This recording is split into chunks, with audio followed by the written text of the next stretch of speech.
We now have our day one closing address by Amitabh Kant, CEO, Niti Aayog, on the role of young India in global economic growth.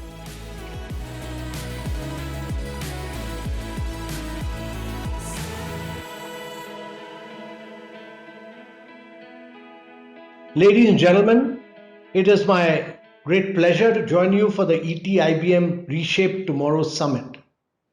I'm very happy that you are bringing together young dynamic leaders, CEOs, entrepreneurs from varied backgrounds with an aim to ideate upon innovative thinking to drive the growth agenda of the world. I'm of the firm opinion that India has a huge role to play in the post COVID era, and we would play a significant role in the new world order, economic, technological, and geopolitical.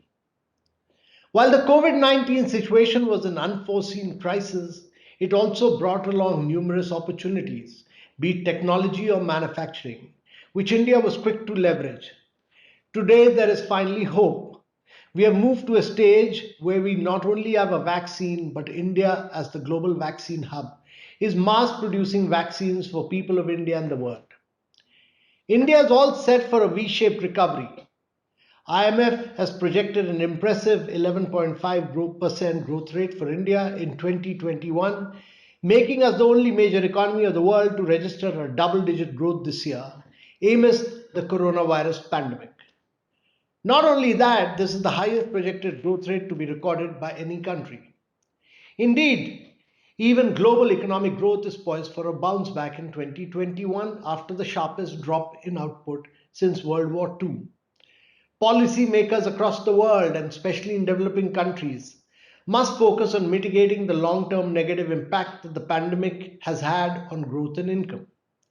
The World Bank has noted that global trade fell more rapidly, but also recovered faster than the contraction seen during the global financial crisis. While global trade in goods has recovered, global trade in services still remains subdued. This is explained by the ongoing restrictions on travel and tourism. As a result of the contraction in GDP, many fiscal indicators and other indicators have deteriorated. For example, fiscal deficits as a percentage of GDP have ballooned not just because of excess borrowing, but also because of a contraction in GDPs. Ensuring financial stability will be a key challenge facing the global economy.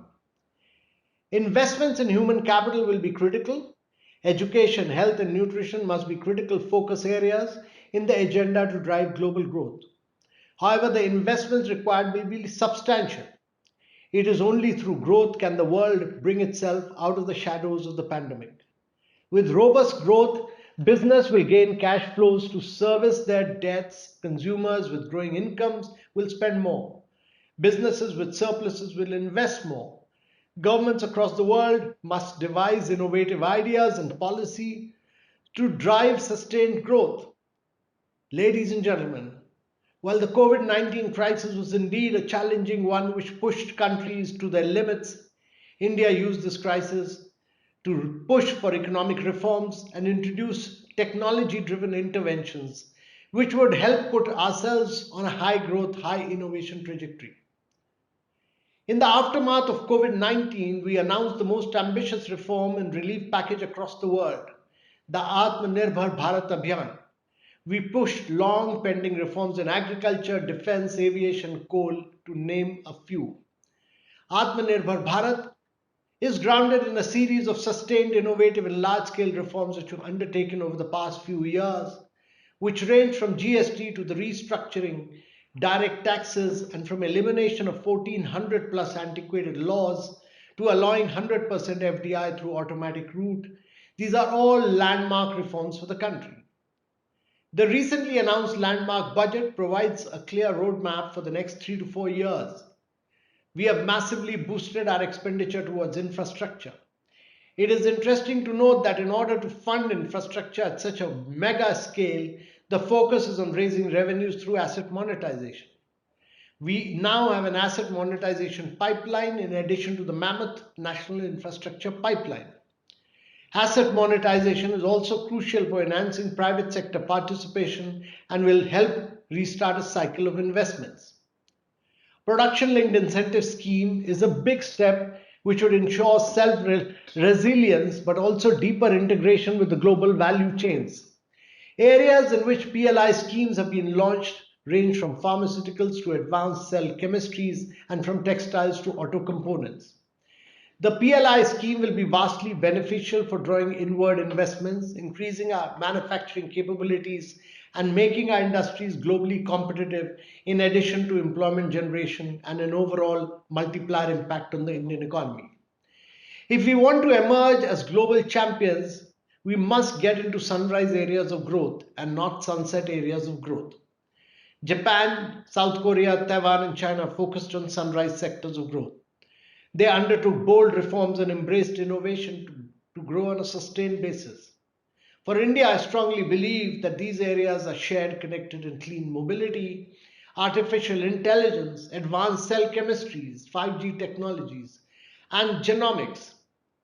Technology will play a prominent role in positioning us not just as the global manufacturing hub, but also as the technology laboratory of the world and the hotbed of enterprise innovation. We have a significant stake in the AI revolution. Economic opportunity from AI is expected to boost our GDP by 1.3 percentage points. From having a handful of tech companies to dozens and thousands of innovative new ventures, India's startup ecosystem has grown immensely in the past few years. Ladies and gentlemen, through the development of innovative digital and technology solutions, India can successfully find solutions to massive challenges across sectors such as healthcare, education, financial inclusion, agriculture modernization, and others. We can provide a roadmap to not only address such challenges in the context of India, but provide solutions for billions of people who would emerge out of poverty in the coming few years.